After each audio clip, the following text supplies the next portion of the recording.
crack into this bad boy.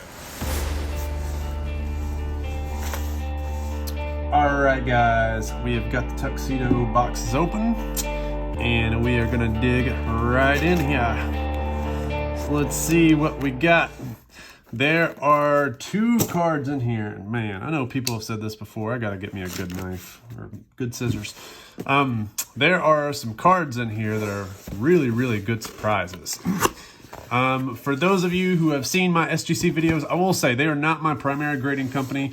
I will send low-end items their way that I think are good for SGC in terms of resale, that I don't necessarily want to wait on PSA to reopen, and they're also too cheap to send to PSA.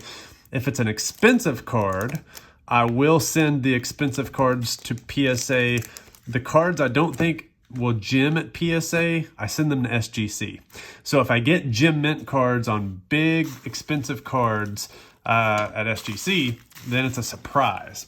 And in this video, there's going to be some surprises, at least 1 or 2, from my initial pre-screening. So, all right, let's go ahead and get these guys out of here. Divide them up into little sections. All right. So, and we got this. I don't know if this is going to be special or not, but all right. So we've got our little cards out here. So let's just do 1 stack at a time. Don't want anybody looking at all the other cards wondering, ooh, what's going to be in there? Focus on the 1 cards that we have right in front of you. That's all I ask. All right, first up, Shohei Ohtani, Bowman Chrome, came back in SGC 9.5. I did not think this was going to be a PSA 10. Otherwise, I would have sent it to PSA. It's off-center, top to bottom.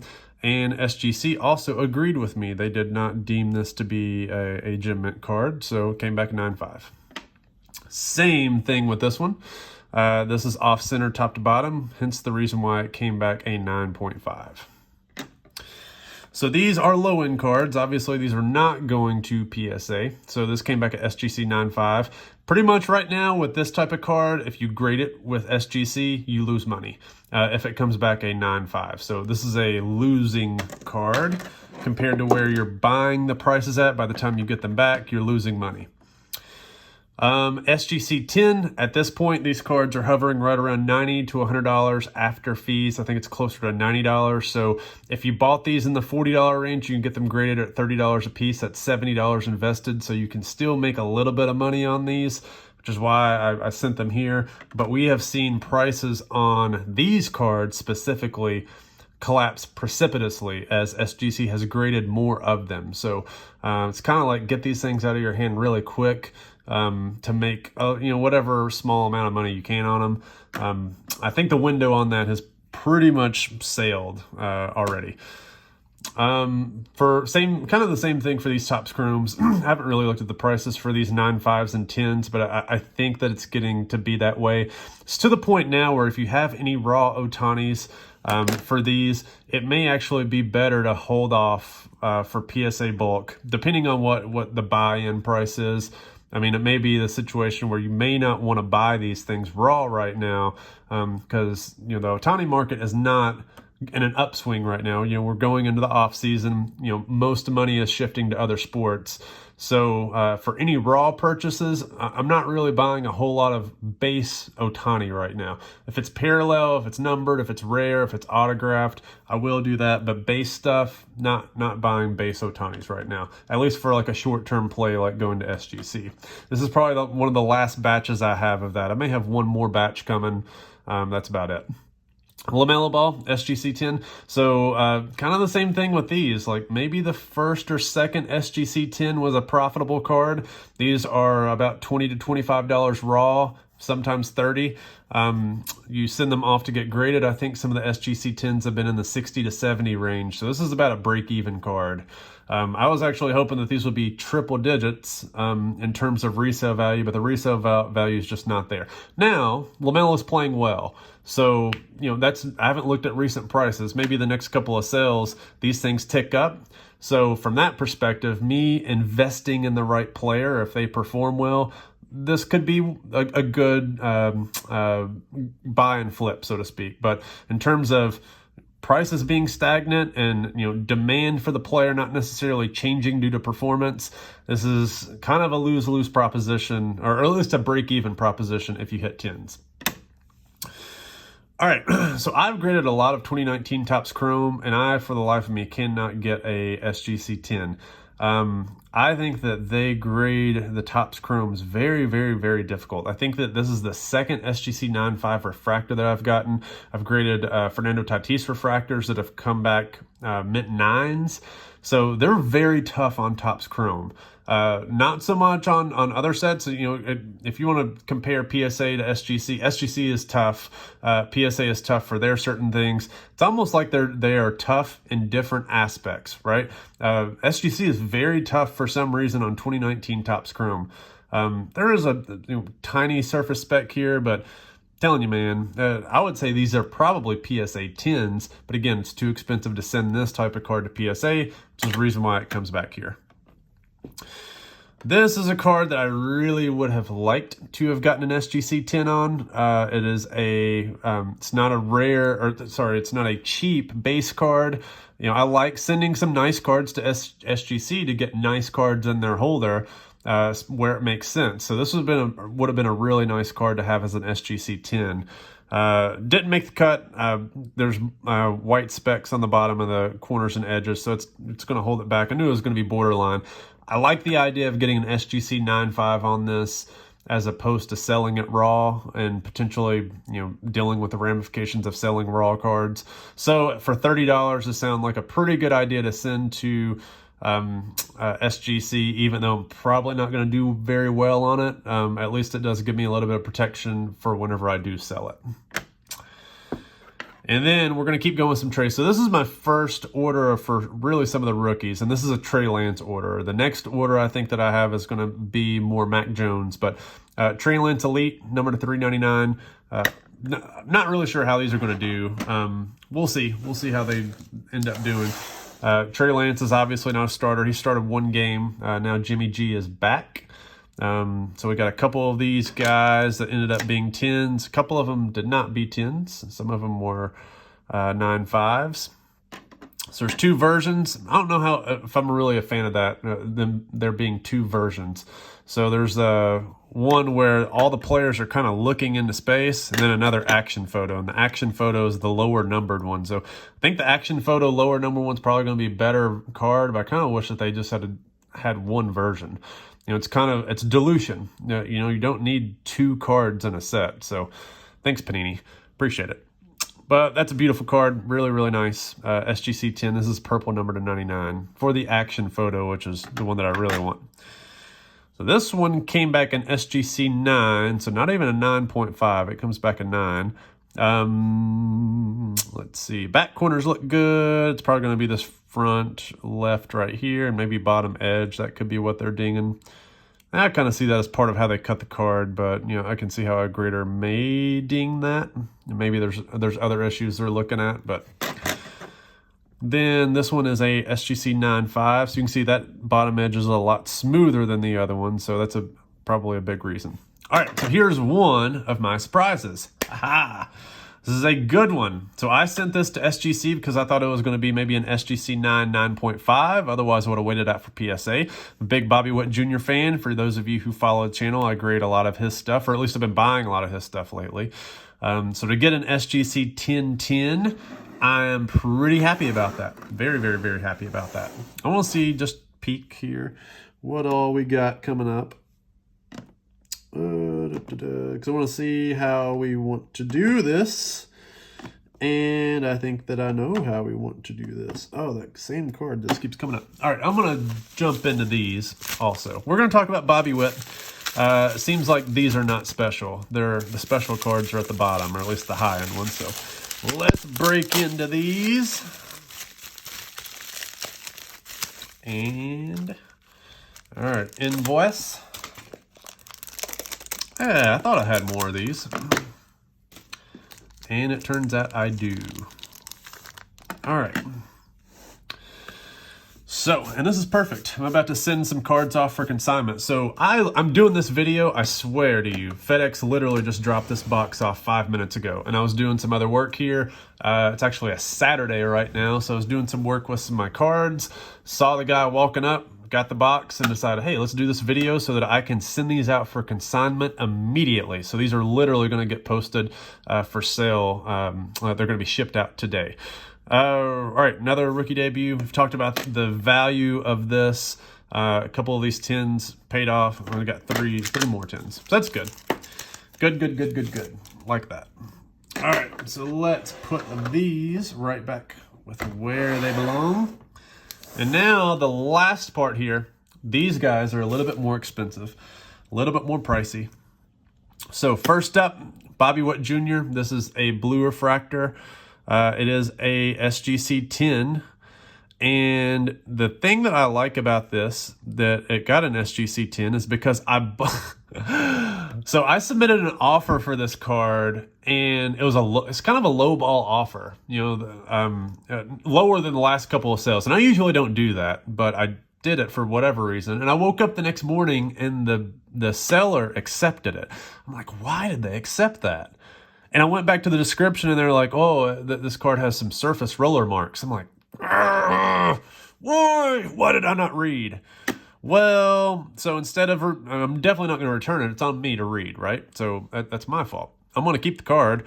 Well, instead of selling the card raw, instead of selling raw, I did the right thing, and I got it graded because all cards belong in slabs. That's just the motto. And as it turned out, this card was graded an SGC 10 and a 10 autograph.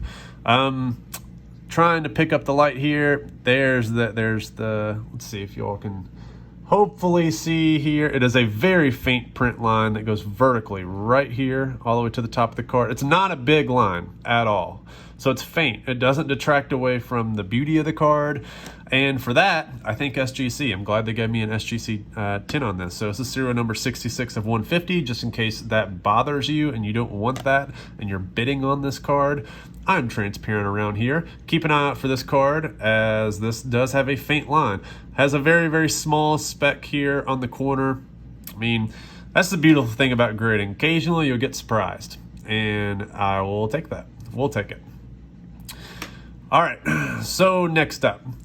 And the way that SGC reports out their grades, I have 3 Juan Sotos that are coming up. One is a 10 out of 10, or 10-10, and the others were 9.5. So I don't know which one is which, and there's different colors. So this is the navy number to 25. This one came back in SGC 9.5, 10 auto. Number to 25. So auto is pretty nice. I guess I'm glad that one came back at 10. Let's see, what's this one? Oh, it's the purple. This purple got the 10. Daggone it.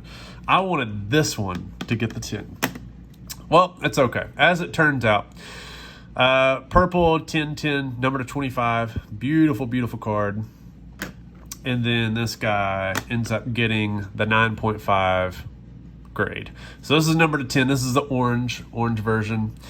The next card, oh, I'm so excited. So excited to share. And it's because I'm very surprised with the grades. This is a SGC 10-10 black atomic, number to 10, Witt Jr. Yes. What a beautiful card. And for this last card, let's get this one off camera. Look at this. My eyelashes are falling out. I'm so happy. What a beautiful, beautiful card. And I'm happy that this card came back in SGC 10 because it has a vertical line going down. And it's a print line. I'm telling you, man, Sterling absolutely sucked this year for quality. But this card got an SGC 10 with a 10 autograph, and it is numbered 2 out of 10. Oh, this is so beautiful. I'm so happy. I love you, little Bobby. You're so nice. You're so sweet. Ah, yes. What a beautiful card. Yep, guys, I'm very happy about that. Very, very, very happy. Not sure if I'm going to sell it right now. I probably will in the future. All cards I have usually are for sale. but this is a very, very good gamble that paid off. And the reason why I submitted this to SGC again, I don't want to sell a card that has flaws. If it has a dinged corner or has edge issues, or it's off center, you can see that in a scan. You can't see surface marks. This is the most significant flaw to me as a potential buyer because you can't see it. And if people don't disclose that, then shame on them. Shame on sellers that do not disclose roller marks. I don't care if you don't even disclose a dinged corner that's obvious. Like, you don't have to disclose every single flaw as long as it's visible for me to see. If you don't disclose a roller mark, that just annoys me. But I'm also very happy that SGC graded it a 10, which is why I don't always, I never really return cards that have roller marks. I just get upset. I just get really, really, really angry, especially if there's multiple. If there's 4 or 5 and there's a bunch of surface scratches, not just roller marks, but surface scratches, that's a whole different story. But, 1 or maybe 2, not really going to bother me. You get more than that, it's going to kind of be a little bit annoying. And this one has that one faint one that goes down vertically. And it just ended up coming back at SGC 10. So I'll take it. All right, that's not the last card. The last card in the order, and this is one I was also trying to gamble on, and I expected that this is the grade that it was going to get. I've graded this card, this exact same card, as a Beckett 9.5. Not the exact same serial number, but the same red prism number to 99. I've graded this as a Beckett 9.5. I just sold that Beckett 9.5 through Probstein. It was around $1,600 or $1,700. Wanted to roll the dice on this one and having another one. And me looking at this card is better centered than my Beckett 9.5. If we turn over to the back, this card actually has better edges and corners than my Beckett 9.5. So, for me, it's clear to easy to say that I think that SGC is by far a more difficult grader than Beckett. So in terms of maximizing value, I really wanted to submit this card to Beckett. I just don't want to pay $250 to get it graded. Now, ROI in the end, with a Beckett 9.5, my card that just sold for $1,600 or $1,700, would that sell for more than this SGC 9.5? Yeah, it probably would have. The thing I have to factor in is the $30 fee for grading versus $250 at Beckett. Would that have been a difference? And that's a red, I don't know. I don't know if it would have or not. So I actually thought that this might have had a chance for SGC 10. So it's like, well, if I get a SGC 10-10, then that kind of makes up for, a potential Beckett 9.5. Well, it turns out this came back a SGC 9.5, which I'll take. They definitely made up for it with this card. I would rather this be a 10-10 than have that be a 10-10, in my mind. Even though Herbert's hot, people think he's the next Patty. I'm telling you, man, I'm on a roll right now telling people the business with Mahomes. They need to learn. They need some Patty gospel in their life. That's all I can say. All right, that is the order. We are through with this bad boy. Hopefully you guys like this. This is a little bit different in terms of some of the cards I'm sending in. In terms of ROI, we'll do some ROI breakdowns with SGC. I'm not losing $10,000 on any orders right now, but am I doing anything that's getting me rich? Nah, not really. A lot of this is just buying stuff that we'll see how it does. It's quick flip type of stuff, and the bad thing with the quick flip type of stuff is it's hot for a week and then people move on. And a lot of this stuff, it's just kind of how it is outside of some of these bigger cards back here at the bottom. So gonna package this stuff up, sell it, maybe keep 1 or 2 cards back just for maybe prospecting, and then we'll see what happens. But thanks for checking me out, and let me know what you think down below.